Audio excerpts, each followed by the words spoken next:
Found him! Welcome to Fish North Georgia the Guide. Here's Joshua Little. Hey guys, this is Josh Little with Fish North Georgia the Guide. Wanted to take a minute, kind of go over a lake that we fished today. It's a small private pond off the interstate up in Adairsville. We've got access to this lake, and we've never been out on a kayak in this lake. There's a lot of just metal, trees, just a little bit of everything in this lake, and I didn't really know what to expect. I know there was fish in the lake. I've been there bank fishing before, and really want to take the kayak out because I have gut feeling tells me with what's out there, there could be some fairly large bass out there. So we got out there probably around 12 o'clock, and it was close to 80 degrees, 81 degrees. So it was pretty warm. As soon as we get in the water, it's just slap full of grass from the bottom to the top. As we get closer to the banks and can really look at some of the bank areas, you're running the grass all the way up to a point, and then about 6 foot off of the bank, it's just a layer of pollen. So I started throwing a buzzbait and was hoping that I'd get some reactions, but the water clarity was pretty clear for as dirty as the edge was. So I seen a couple of fish, tossed behind them, started reeling in, and I could see the reaction of the fish. And as soon as they could hear it or feel the vibration on it, it would spook them. They'd run or swim away. So I switched it up and went to a Spro topwater frog and wanted to see, okay, maybe a little bit quieter, see if that'll work a little bit better.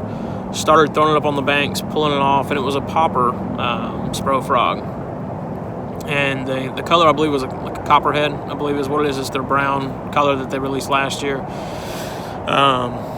Working it, managed to get a couple of short strikes, so that let me know, okay, that seems to be what they want.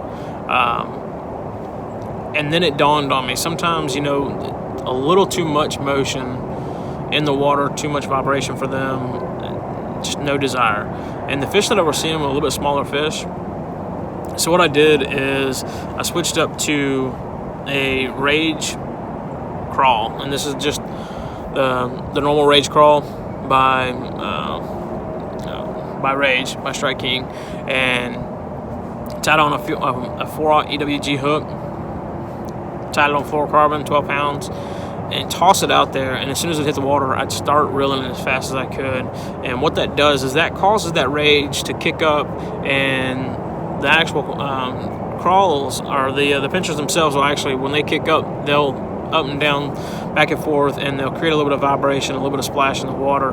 Not a lot, but I found that if you've got some really spooky fish, tie that on and toss it in there and just reel it as fast as you can. And that seemed to be the trick. Had 4 or 5 blow up, probably within 6 to 8 casts. So that told me immediately they wanted that more so than they wanted anything else.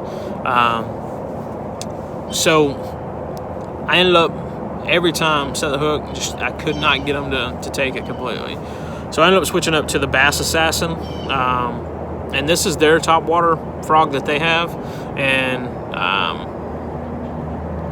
this is one that kind of the same thing as the Rage. What I'll do is tie on a 4-aught EWG, hook it through there, and I always Texas rig these. So when I put it through, I'll tuck that hook back inside there, toss it out there over some limbs, started reeling it in, and you could see the fish kind of coming out from a tree, and they'd start chasing it. And if they'd hit it, or if they were right at the back of it and they'd miss it, I would just pause it. That pause would give them time to come back and hit it again. Most of the time, if they didn't grab it on that first time, they'd come back and they'd hit it on the second time. So we ended up catching quite a few that way. And I threw a chatterbait. I threw a bull shad, just trying to see if maybe a little something different would cause them to bite. But the way the grass is, it was just way too thick for anything that I really cared to just continue to rip the grass off of. So I stuck with the top water, and like I said, I mean, it was 80 degrees. Water was anywhere from 8 inches to about 3 foot, most of the areas where we were catching fish, and most of the areas were covered in grass, and that ran all the way to the bank. And once I got to the bank, it was just covered in the film from the pollen, and it seemed to be that was the more prime spots. That are some of the laydowns, but the thick grass that had the pollen covering it, that seemed to be the ticket for us. Water temp was right around 63 degrees. Clarity was really well. I mean, in certain spots you had 5 foot of clarity all day, just no worries whatsoever. You could see straight to the bottom. So you could see the fish running around. It was kind of surprising because most of the lures, like even the underspin, I tossed on an underspin and I was working the underspin, and even that seemed to spook them. It just for a lake like that, I assumed that they would be eating anything and everything in sight because it's not fished a lot. I mean, very rarely does it get fished. But I would assume with the bait fish that we've seen small brim, but we've seen some massive brim. Same with the crappie. We've seen small crappie and then seen some pretty large crappie.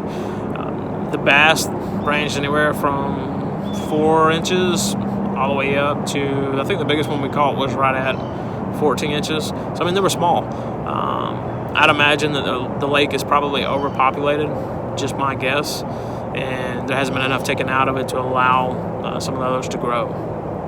So, anytime you're in an area where you've got a lot of film on the water or the fish seem to be spooked a little bit, tie on a top water soft plastic that you can work similar to a frog, where you just troll it, just take it and toss it out there, reel it in, kill it every now and then, continue to reel it, and get that strike out of them. Those finicky fish, that gives them enough that it doesn't scare them, but they're going to hit it because for them it's a reaction or it's something they're going to prey on, and they're used to seeing something similar to that. So check out a couple of these. Of course, the Strike King, that's the Rage Tail, and that's just the normal crawl.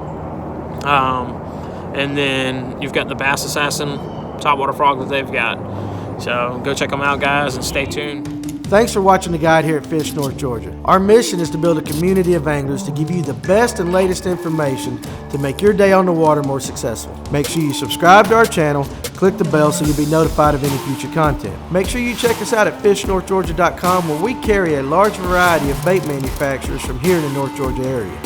So we appreciate you being part of our community, and we'll see you soon.